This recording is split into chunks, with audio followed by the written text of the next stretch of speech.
Hi everyone, my name is Sumaya Ahmed and I am the Virtual Content Specialist for 7th grade Science. In this video, I will review the resources available for teachers and students on the Ology Science website by the American Museum of Natural History. So I'll go over some benefits and things to be mindful of after I go over the resources on the website. And the resources on this website have been developed by the museum creators, and they have resources for 14 different branches of science, such as climate change, biodiversity, genetics, and anthropology. And the resources include games, stories, hands-on activities, and videos.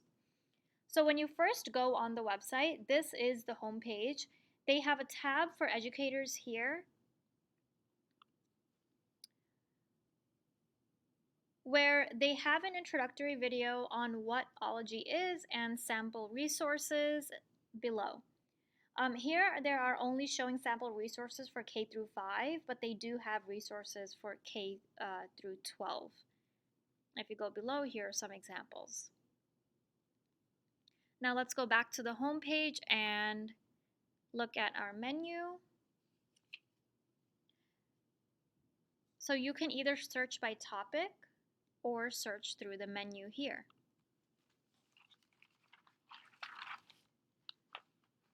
So for a teacher, the best way to find a resource would be to search by topic because you could narrow it down. So these are all the topics we have. So as you can see, there's some of them I mentioned before. And you can click on a topic like climate change, and that will bring you to this page. It says, what is climate change? A short introduction. And here are all the climate change resources. And you can narrow it down by games, stories, hands-on activities, and videos. So let's look at their games. If you click games, it narrows it down to all the games available on this website related to climate change. One thing that you should be mindful of is that currently a lot of their games are unavailable because they are updating the game software, but you can still use other resources. So if I click on the Rising CO2 game, so see, this game right now is unavailable. It was available before, but they are updating it. But with each game, there are other resources as well. So here you can still use this resource, which is a set of cards for how to switch to clean energy.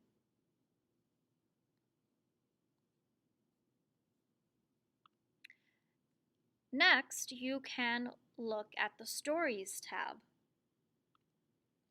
where you can see even more resources on climate change. So if you look at this story, Going, Gone, why are many animal and plant species dying out forever? So if you click on that, here they have a short introduction on what's helpful about their resource is that they define all the keywords in student-friendly language. So if you click on these underlined terms, they have even more information about the word. So for example, extinction, it has an asterisk and it's underlined, so that means that they have an ology card for it, which I'll explain in a few minutes. But if you click on the card, it shows you a visual support, a picture. Okay, as we know, dinosaurs are extinct, so that's how they related it to extinction. And if you click flip, they have all these resources to help you explain the word extinction. And I'll explain more about these cards later. So here they have all the organisms arranged by color, which corresponds to a key. And the key shows the colors for which animals are extinct, critically endangered, vulnerable, and threatened. So as you can see, it's really visually rich. Below, more information on how scientists are protecting species, and students can click here to find out more information on what causes extinction. As you can see here, they could click find out more to see what causes extinction. And so on. So if you click here, Again, pictures, some are GIFs, and a lot of underlined words and explanations.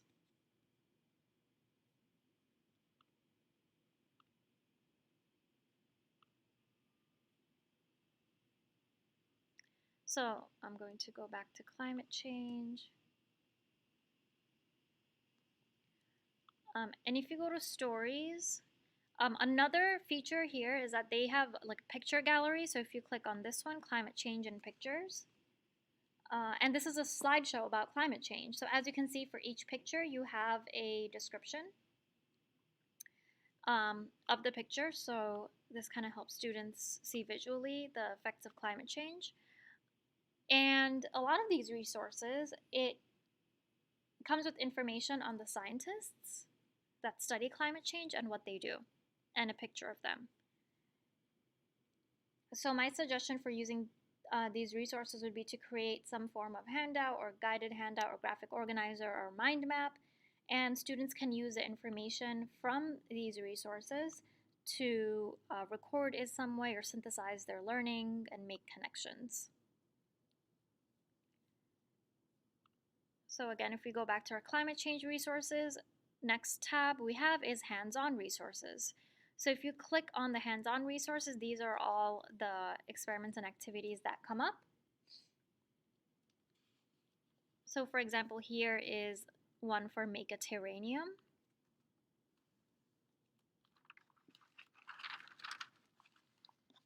And if you go to the page, they have all the materials. If you click make it, they have all the materials that you need and what to do, and they have step-by-step prompts with pictures showing how it should look like. And then if you scroll down, they have a data table if you ask students to collect data, and some discussion questions. And lastly, we have videos. So for this topic, there are no videos, but for other topics, there are videos that you can watch related to the topic. So another resource that they have that's very helpful are these Ology cards. And so they're all over the site. You just have to look for an asterisk and an underlined word. And every time you click it, it's an Ology card. So these can be great for students who have trouble with vocabulary acquisition, or students want to challenge themselves and learn more about a topic. You can also use this as an opportunity to have students create their own Ology cards based on the specific vocabulary words that you assign to them. It tells you exactly what each of these symbols are for. So if they find a word with an asterisk, that's a vocabulary word, they can click it. First, they will see a picture. So they have to click the flip button, and if they flip it, they can see all these options where they can get further information related to that word. So they'll have the summary, a story related to it, a short quiz, a quote, another fact or fiction quiz, and another fact sheet. So that's very helpful for students as well.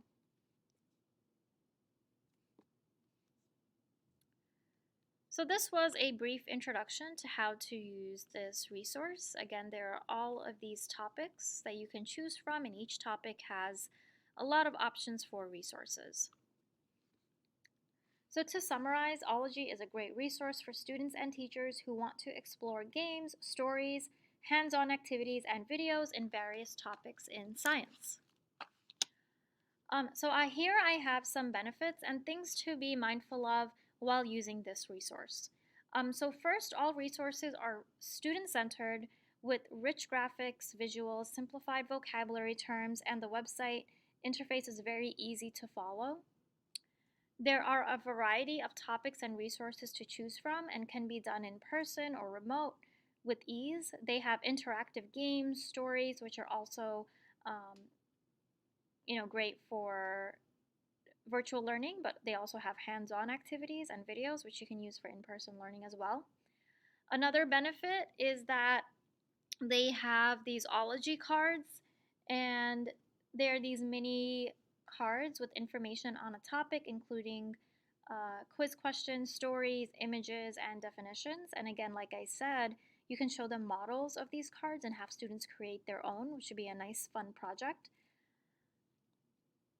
And another great advantage is that these resources are curated by the museum scientists, and findings from their work and research are embedded throughout this website. So there are a few things that I would be mindful of while using this resource, and here are just some suggestions that I have. As of now, a lot of their interactive games are not available, and they are working on updating it, so if you just continue to check, and they will update it and have them on soon. There is no way to save student data for the quizzes or any of the quiz questions that are embedded in the resource. So I highly suggest to make a handout with the questions written or as a Google document if you want to use them as a form of assessment. If not, then you don't need to worry. They can take the quiz for fun and just test their knowledge or test each other if they're working in pairs.